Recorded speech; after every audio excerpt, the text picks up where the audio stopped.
Bismillah, walhamdulillah, wassalatu wassalamu ala rasulillah Sayyidina Maulana Muhammad bin Abdullah wa ala alihi wa sahbihi wa man walah wa la hawla wa la quwwata illa billah amma ba'd. Beruntung kita semuanya dalam pagi hari ini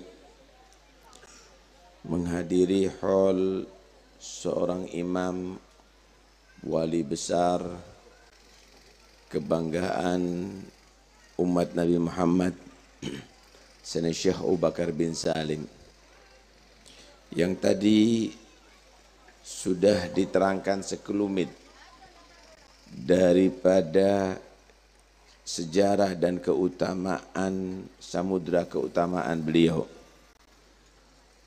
dan itu tidaklah diterima karena gratis, tapi itu adalah melalui usaha yang sangat besar.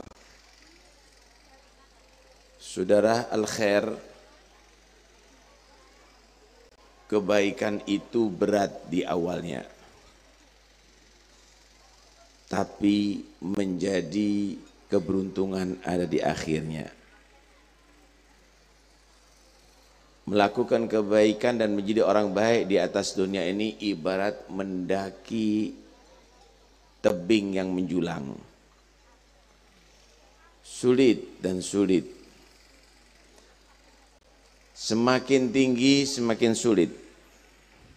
Tetapi ketika sudah sampai pada puncaknya, di situ dia merasa lega. Dan di situ dia melihat semua ada di bawahnya.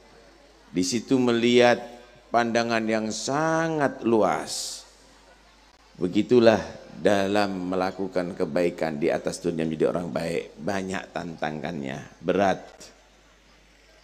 Melakukan ibadah begitu hebat seperti Syekh Abu Bakar bin Salim, bagaimana mujahadahnya. Berjalan dari Lesik ke Tarim.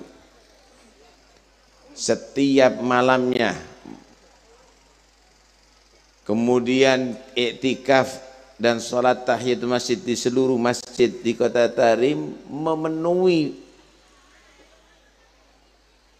daripada kolam-kolam yang ada di masjid, bukan dengan dengan kolam-kolam yang dipenuhi, dan itu perlu ditimba sama beliau sendiri.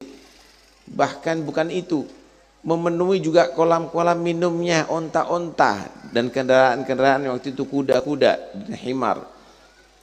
Dipenuhi, setelah itu pulang lagi ke kota Lesik, sholat di masjid Ba'isa sampai subuh. 40 tahun. Kita 40 hari udah pijat, saudara. 40 tahun. Mujahadah yang sangat luar biasa. Tapi ketika sudah mencapai makom yang sangat tinggi, maka beliau ada menjadi sultanul aulia, pemimpin para aulia ada di zamannya. Tetapi itu semuanya tidak sampai menipu beliau. Hormatnya orang, diciumi tangannya sama orang, bahkan ambil berkah daripada bekas duduknya beliau. Tidak menjadikan dia menjadi orang yang bangga dan lupa diri. Dia sambil menangis menyatakan, in huwa abdun an'amna alaih. Ini adalah hanya seorang hamba yang kasih nikmat sama Allah. Ini bukan apa-apa. Ini hamba biasa, hamba hina yang diberi nikmat oleh Allah Subhanahu wa ta'ala. Itulah orang hebat. Udah banyak ibadah, udah makamnya tinggi, masih takut kepada Allah, masih menilai dirinya sebanyak kekurangan. Alladzina yu'tuna ma atau wa qulubuhum wajilah. Orang yang banyak ibadahnya tapi hati masih takut kepada Allah Subhanahu wa taala. Tadi bagaimana ceritakan Habib Umar Al-Bar. Begitu banyak ibadahnya takut su'ul khotimah. Nih yang banyak maksiatnya merasa dirinya pasti husnul khotimah. Siapa yang nanggung? Siapa yang jamin? Tetesan air mata sulit keluar daripada mata kita karena memang hati kita adalah lebih keras daripada baja, lebih keras daripada batu. Hadirin sekalian rahmati Allah Subhanahu wa taala. Untuk meniti jalan sampai kepada Allah, manusia harus menjadi salik.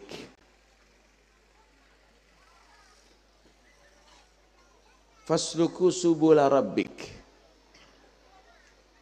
Orang itu harus menjadi salik untuk sampai kepada Allah.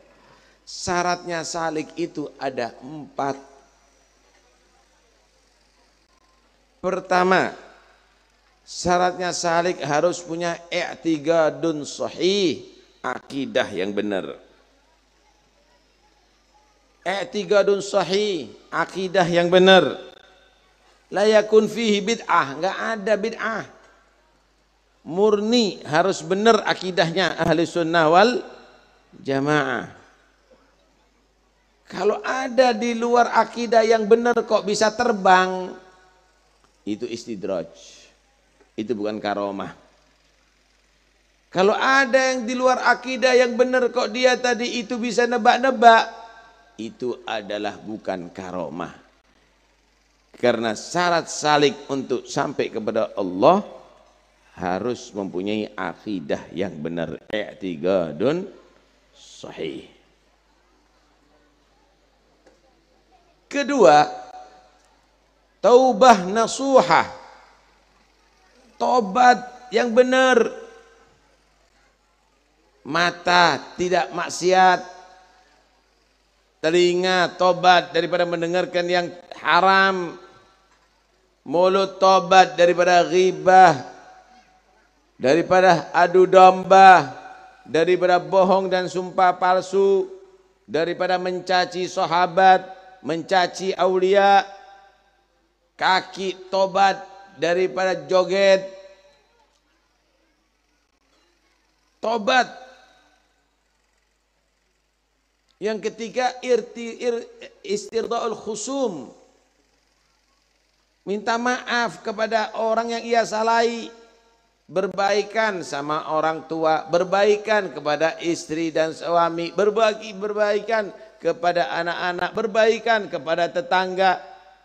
Artinya jangan sampai ada seorang pun nanti di hari kiamat nuntut akan kesalahan dia.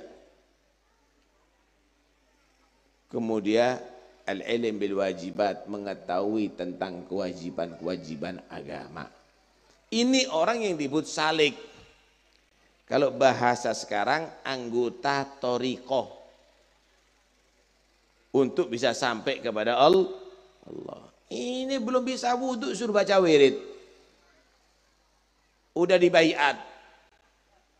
Enggak bisa dibenarkan dulu ilmu agamanya. Akidahnya dibenarkan dulu. Rentenir langsung dibaiat. Suruh ngembalikan dulu itu orang-orang yang zalimi.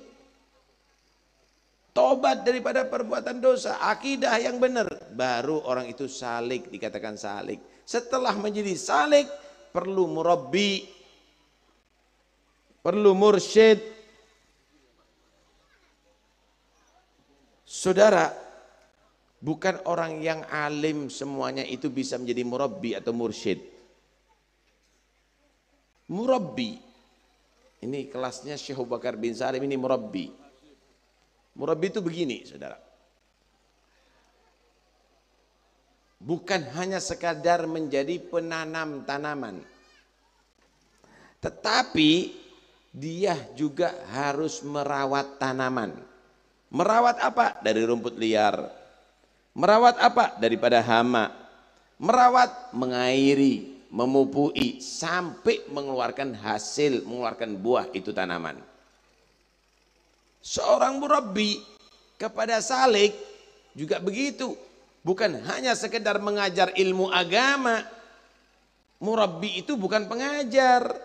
Dia merawat bagaimana akhlaknya, bagaimana perbuatannya, dirawat sampai menjadi orang yang wasil ilallah, sampai kepada Allah Subhanahu wa taala. Itu murabbi.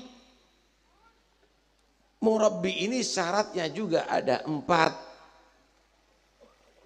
Pertama, Harus punya ilmu yang cukup, yang matang.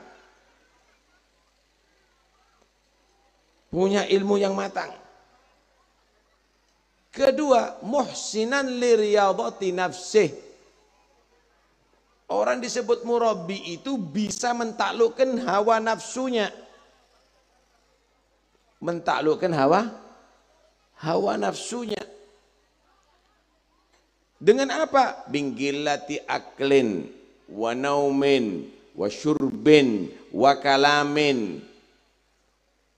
Sedikit tidur, makan sekedar, nggak banyak bicara. Terus kathrati sholatin, kathrati saumin, kathrati dzikrin, wa qiraati qur'anin, wa fikrin. Banyak dia itu berzikir, banyak baca Al-Quran, selalu qiyamul lail dan seterusnya. Hada murabbi. Murabbi nggak banyak bicara tapi banyak ngerokok. Murabbi dia nggak pernah puasa, makan terus di warung lagi. Murabbi itu adalah orang yang menaklukkan nafsunya. Contoh saudara, yad'u ilallah bifi'lihi qabla magalih. Dia ngajak manusia kembali kepada Allah dengan perbuatannya sebelum ucapannya, bukan pinter ngomong. Karena itu jangan semua orang ngaku murabbi. Awas loh, apalagi ngaku wali. Nggak semua orang saudara. Yang berikutnya, murabbi itu adalah punya sanad, ngambil sanad min syaikhin basirin wa min syaikhin basirin ilal basyirin nadir. Dia tadi itu gurunya wali, dari guru wali sampai nabi.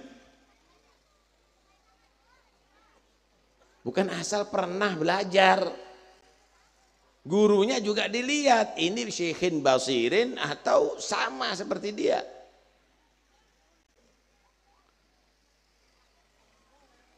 Yang berikutnya bukan asal alumni. Yaj'al mahasina awsafi syekhihi siratan lahu fi hayatih. Sifat-sifat mulia gurunya itu dijadikan suri tauladannya dalam kehidupannya. Dia bukan hanya alumni dari wali, dari pondok si fulan, dari Hadramut, dari Mesir, dari yang lainnya, gurunya hebat-hebat, bukan asal alumni, tapi tawaduk gurunya diikuti, sabar gurunya diikuti, ibadah gurunya diikuti, akhlak gurunya diikuti. Ini baru murabbi. Gurunya wali, muridnya koboi ya percuma.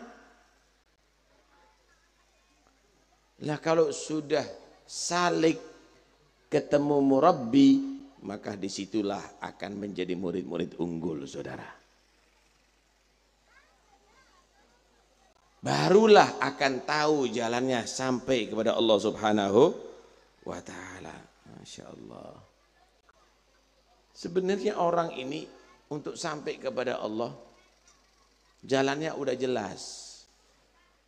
Cuma ya gara-gara kita tidak siap untuk menjadi salik dan kita tidak ketemu dengan murabbi, yang ada murabbi-murabbian bukan murabbi yang asli, jadinya begini. Segala sesuatu itu kalau tidak asli ya jadinya mainan. Mobil itu kalau asli bisa manfaat menyampaikan kita kepada tujuan. Tapi kalau mobil-mobilan itu main-mainan saudara.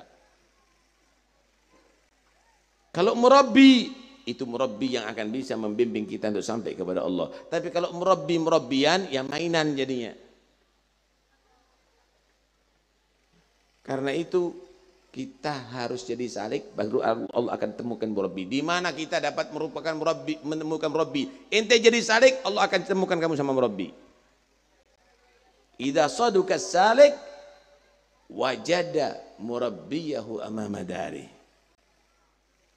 Kalau orang itu benar jadi salik, yang tadi 4 syaratnya, maka dia akan menemukan murabbinya ada di mukanya, ada di hadapan dia. Enggak sulit asal kita udah tepat. Udah tepat akan Allah temukan itu semuanya. Hadirin sekalian rahmati Allah. Kalau sudah ketemu dengan murabbi, orang itu akan mendapatkan pelajaran dari murabbi ini bukan dari lisannya saja. Diamnya pelajaran. Gerak-geriknya pelajaran. Tuh lihat para sahabat. Para sahabat itu salik. Nabi itu jadi murabbinya mereka. Sahabat itu meriwayatkan dari Nabi bukan hanya hadis ucapannya Nabi, tapi sifatnya Nabi diterangkan. Duduknya Nabi diterangkan. Pakaiannya Nabi diterangkan. Jalannya Nabi diterangkan. Semuanya, tidurnya Nabi diterangkan. Makannya Nabi diterangkan. Bahkan jumlah mengunyahnya Nabi kalau makan berapa diterangkan sama sahabat. Begitulah kalau salik ketemu murabbi. Kalau kita kan enggak, kalau ngikuti orang yang soleh, orang yang kita enggak ngelihat gerak-geriknya. Kalau ada makanan, makanannya lebih habis dulu. Bukan dilihat gimana duduknya guru ana. Apa yang dibaca guru ana. Apa yang dilakukan. Enggak begitu kita. Kenapa? Karena kita belum musta'id, kita belum siap untuk jadi salik. Karena itu kita mahjub daripada murabbi. Kita tertutup untuk bisa ketemu dengan murabbi. Karena kita belum jadi salik. Dan orang murabbi itu enggak semuanya dilantik jadi murid. Enggak semuanya dilantik jadi murid ya ikhwani. Seorang bernama Shibli. Beliau pernah berkata, aku ini khidmat kepada 400 ustadz. Ustadz itu kalau zaman dulu bukan ustadz sekarang, Pak. Kalau sekarang ngajar ada di madrasah, kitab jurmiyah, panggil ustadz sudah. Kalau dulu ustadz itu kelasnya Al-Faqihul Muqaddam, Al-Ustadzil A'zam Al-Faqihul Muqaddam, gitu ustadz itu. Saya ini khidmat kepada 400 ustadz. Dan saya sudah ngumpulkan 4.000 hadis.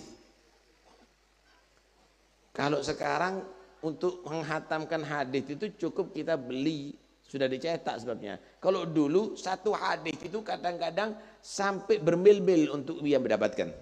Dan itu dicatat ada di kulit, kadang-kadang dipelepah ke rumah. 4.000 hadis. Tapi setelah aku pikir, aku cuma ngambil satu hadis. Karena aku melihat di satu hadis ini ilmu awalin wal akhirin. Dan aku yakin dengan satu hadis ini akan menjadi sebab keselamatanku dunia sampai akhirat. Enggak perlu banyak hadis. Enggak perlu banyak hadis. Satu hadis dijadikan pedoman untuk hidupnya dia. Ini loh kalau orang jadi salik, saudara. Ini loh jadi orang hebat.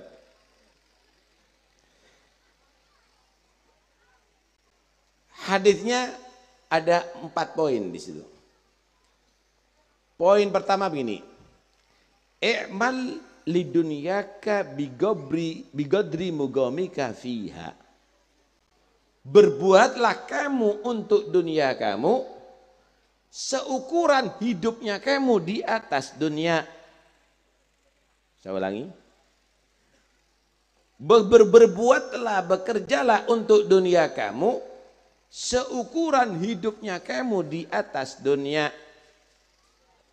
Kamu perlu apa dunia? Saya perlu rumah sederhana. Umur kamu kamu anggap berapa? 80 tahun. Perlu berapa dana? Sekian. Kalau tercukupi, berhenti. Loh, inti jumlahnya udah ratusan miliar, kerja terus. Tanahnya udah puluhan hektar, beli lagi terus. Untuk apa? Bekerjalah untuk dunia kamu seukuran keperluan kamu hidup di atas dunia. Emangnya kamu luas, kalau tanahnya di atas dunia ini luas, kalau mati kuburannya teh luas. Ente bawa rekeningnya ente, ada dalam kuburan kamu. Ambil keperluan kamu untuk kehidupan kamu di atas dunia. Karena itu Nabi SAW menyatakan gini, menggambarkan gini. Ad-dunya daru man la darolah. Wa malu man la malalah. Wa yajma'uha man la aglalah. Dunia ini tempat orang yang nggak punya tempat. Kalau bahasa sekarang tempat penampungan. Kamu yakin itu rumah kamu? Akan dibuktikan oleh Allah. Kalau kamu mati, sertifikatnya ganti nama itu. Rumah orang lain itu. Kamu yakin itu mobilnya kamu? Kalau kamu mati, BPKB-nya akan ganti nama itu. Tempat orang yang nggak punya tempat, harta orang yang nggak punya harta. Itu rekening kamu yang atas nama kamu nanti, kalau kamu mati, ahli waris kamu harus ganti, nggak bisa ngambil. Diganti nama. Karena itu wa yajma'uha man la aglalah, yang ngumpulkan dunia orang yang nggak punya akal, nggak waras. Kenapa? Dia ngumpulkan harta orang lain, dia yang sibuk ngumpulkan, orang lain yang menguasai. Bahkan kadang-kadang musuhnya dia. Maksudnya, dengarkan baik-baik. Ada orang bersaing dalam politik. Kaya raya, punya istri cantik, mati. Rumahnya ia yang bangun. Kendaraannya dia yang beli. Tanahnya, sawahnya, kebunnya dia yang beli, dia yang merawat. Nggak taunya istrinya dikawin sama lawan politiknya. Yang menikmati istrinya di rumahnya dia, hartanya dia, yang naik kendaraannya dia, lawan politiknya. Dulunya bersaing nih, pegel-pegelan. Karena itu dunia ini adalah bukan milik kamu sejatinya, tapi semu. Kalau bahasa sekarang, hak pakai, bukan hak milik dunia ini. Kalau kamu mati, milik orang lain. Kambing itu saudara, kambing itu punya kepala, punya kaki, punya daging, punya jantung, punya hati.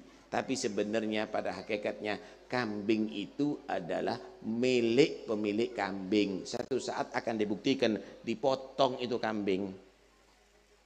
Disate itu daging kambing. Dipisah-pisah itu kakinya apa? Kambing. Kenapa? Kambing itu yang ia miliki adalah milik dari pemilik kambing. Kita juga gitu. Kita punya anak, kita punya rumah, kita punya kebun, kita punya harta. Satu saat Allah akan buktikan bahwa kamu tidak punya apa-apa. Itu milik Allah. Terbukti sudah pindah ke pilihanmu kepada orang lain. Poin yang kedua, i'mal li akhiratika bigadri baqaika fiha. Berbuatlah untuk akhirat kamu seukuran kekalnya kamu ada di akhirat. Seukuran kekalnya kamu ada di akhirat. Inti ini berangkat ke akhirat selama-lamanya. Dikubur berapa tahun? Nanti ada di mahsyar berapa tahun? Pertanyaannya, cukupkah sangu kamu, bekal kamu untuk itu semuanya? Orang yang haji itu saudara, itu nabung duitnya untuk 40 hari ada di sana. Itu bertahun-tahun nabungnya. Kenapa? Takut kekurangan bekal ada di sana. Terlantar ada negeri orang, susah ada negeri orang. Inti bentar lagi masuk kuburan berapa ratus tahun. Inti sudah nabung amal kamu. Enggak khawatir terlantar di kuburan, susah di kuburan, kekurangan bekal nanti ada di mahsyar. Berbuatlah untuk akhirat kamu seukuran kekalnya kamu ada di akhirat. Yang ketiga, i'mal lillah biqadri hajatika ilaih. Berbuatlah untuk Allah seukuran hajatnya kamu, perlunya kamu kepada Allah. Kapan kamu tidak perlu Allah? Kamu hidup di atas bumi siapa? Di naungan langit siapa? Diterangi matahari dan bulan siapa? Yang kamu hirup udara siapa? Yang kamu makan rizkinya siapa? Yang kamu minum airnya siapa? Siapa menggerakkan jantung kamu? Siapa mengalirkan darah kamu? Siapa menciptakan mata kamu, telinga kamu? Satu helai rambut pun ada di tubuh kamu. Itu karena pemberian Tuhan kamu. Berbuatlah untuk Allah seukuran perlunya kamu kepada Allah. Saya mau tanya, kalau jantung kamu diperlambat gerakannya oleh Allah, kamu ngos-ngosan nggak bisa hidup, nggak bisa jalan. Kalau dipercepat, kamu juga ngos-ngosan, nggak bisa jalan. Kemudian kamu malas untuk beramal untuk Tuhan kamu, padahal setiap saatnya kamu berharap daripada Tuhan kamu, dari Allah Subhanahu Wa Taala.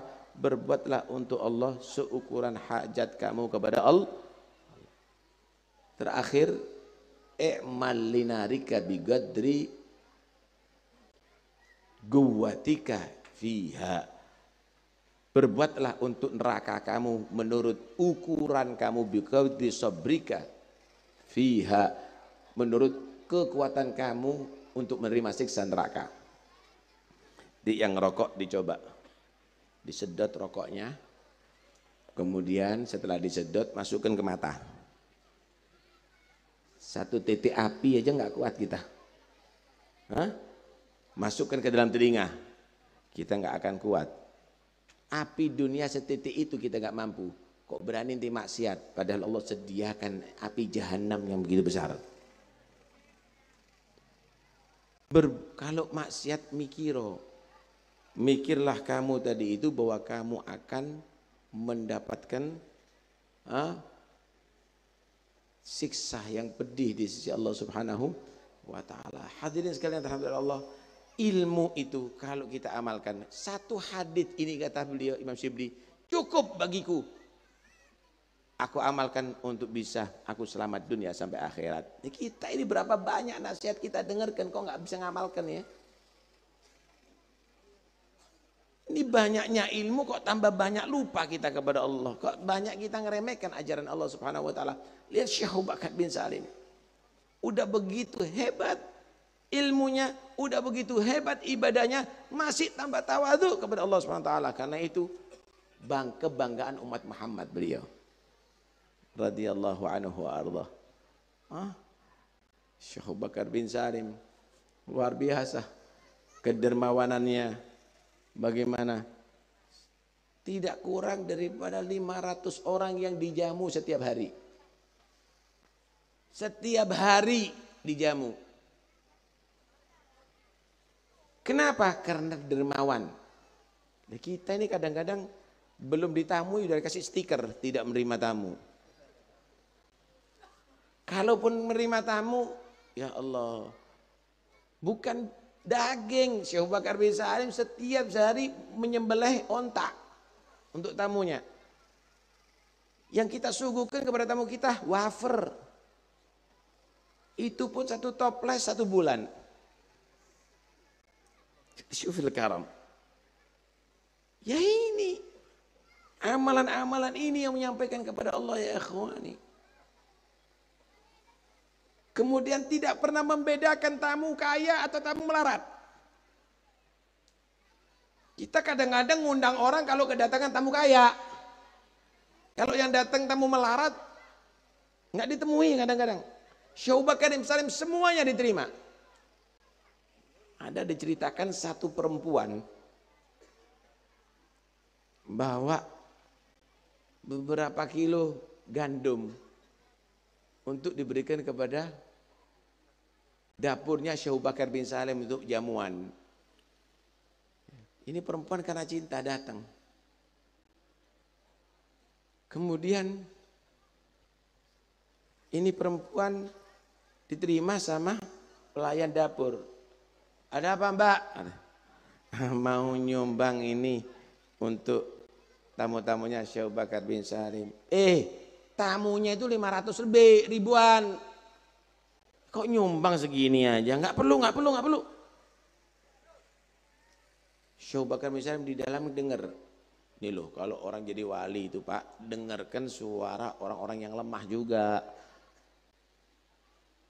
Turun dia. Panggil, bu sini, mau apa? Enggak mau nyumbang ini, kok ditolak kata dia. Oh enggak ditolak. Diambil. Kemudian dikasih hadiah macam-macam sama Syekh Bakar bin Salim. Kemudian berkata kepada pelayannya, awas hati-hati kamu ulangi lagi ya. Man lam yashkuril qalil lam yashkuril katsir. Man lam yashkurin nas lam yashkurillah. Orang kalau tidak pandai bersyukur dengan yang sedikit, berarti sebentar lagi tidak akan mensyukuri yang banyak. Orang kalau tidak mensyukuri kepada manusia, berarti tidak akan bisa mensyukuri Allah Subhanahu wa taala. Jangan kamu ulangi lagi. Awas. Luar biasa. Menghargai segala orang. Khidmat kepada semua orang. Karena itu nggak mustahil kalau Allah kasihkan makom yang begitu hebat kepada beliau Syekh Bakar bin Salim. Ini orang kadang-kadang masa iya ente jadi seperti dia, ente akan tahu bagaimana Allah akan mengangkat derajat kamu. Tawaduknya nemui tamu ini walaupun orang kecil 15 tahun duduknya nggak senden, padahal umur tua duduknya seperti orang tasyahud. Tawaduk begitu. Ini wali gotop. Ini kadang-kadang yang bukan wali seperti Harun ar-Rasyid. Duduknya pakai bantal seperti kita tadi. Wah. Syekh Bakar bin Salim kif tawaduk. Tidak merasa dirinya ada kelebihan. Tidak pernah merasa dirinya ada kelebihan. Masya Allah. Mudah-mudahan dapat barakah beliau. Mudah-mudahan dikumpulkan bersama beliau nantinya ya Rabbi Alamin. Kemudian selalu berseri-seri, nggak pernah tampak marah. Nggak pernah tampak marah. Wali itu begitu Pak. Diganggu, orang ganggu dimaafkan. Orang yang ganggu dimaafkan. Tidak pernah menyakiti orang wali itu. Sekalipun dia disakiti hati sama orang. Masih teringat kisahnya Al-Habib Abdul Qadir bin Ahmad Jeddah. Baru meninggal Habib Qadir berapa puluh tahun yang lalu. Satu saat Habib Qadir dari undangan Pak, dari undangan nih. Kemudian masuk mobil. Tangan masih ada di mobil tadi itu. Ini orang yang khidmat sama dia saking semangatnya ditutup pintunya. Tangannya Habib Qadir masih ada di situ. Kecepit nih. Tapi Habib Qadir masih omong sama senyum gitu. Orang nggak tahu kalau tangannya kecepit. Kemudian ayo berangkat kata Habib Qadir. Berangkat sampai belokan, berhenti. Coba buka pintunya, dibuka. Kelucuran darah. Kata orang ini, ya Syekh Bakar, ya Habib Abdul Qadir, kenapa Anda nggak ngomong dari pertama? Anda kesakitan seperti begini. Kata Habib Qadir, kalau saya ngomong dari pertama, tanganku ini kecepit, pasti orang itu akan dicaci banyak orang. Pasti orang tadi itu yang niatnya hormat kepada saya, pasti akan dimarahi dan dicaci sama orang. Biarlah satu yang sakit, tapi yang lainnya tidak merasa sakit. Kif ya nih. Begitu aulia Allah. Ini ya Allah, kadang-kadang dicaci satu kali doanya seumur hidup kadang-kadang. Mudah-mudahan anak cucunya tidak bahagia. Mudah-mudahan mal'un 7 turunan. Akhlak nabawiyah ya ikhwani. Karena itu mudah-mudahan kita dapat meniru akhlak beliau. Syekh Bakar bin Salim dan aulia-aulia yang lainnya. Mudah-mudahan anak cucu beliau jadikan anak cucu yang salihin sebagaimana datuk-datuk mereka yang salihin. Dan mudah-mudahan insyaallah Syekh Abu Bakar bin Salim akan bisa memberikan syafaat kepada kita. Wa muhibbuna tahta liwana, orang yang cinta kepada aulia akan di dalam panji, di bawah panji dan bendera para aulia Allah Subhanahu wa taala. Mudah-mudahan insyaallah yang berdosa di antara kita berkat Syekh Abu Bakar bin Salim jadikan orang yang bertobat, yang jauh jadikan orang yang dekat. Mudah-mudahan insyaallah yang baik di antara kita yang malas menjadi giat. Dan mudah-mudahan berkat Syekh Abu Bakar bin Salim sekalipun amal kita serba kekurangan, Allah sempurnakan insyaallah. Allah kumpulkan kita dalam kelompok beliau nanti di hari kiamat dan masuk surga dan bersama beliau, bersama datuk beliau Sayyidina Muhammad sallallahu alaihi wasallam. Amin ya rabbal alamin. Allahumma aslihna wa aslih ummat Muhammad. Allahumma hdina wa hdi ummat Muhammad. Allahumma arhamna warham ummat Muhammad. Allahumma alif baina qulubahum. Allahumma arzuqna at-tahab bainahum. Allahumma arzuqna at-tabbal alamin. Allahumma afina wa'fu 'anna warhamna wa la tu'adzibna.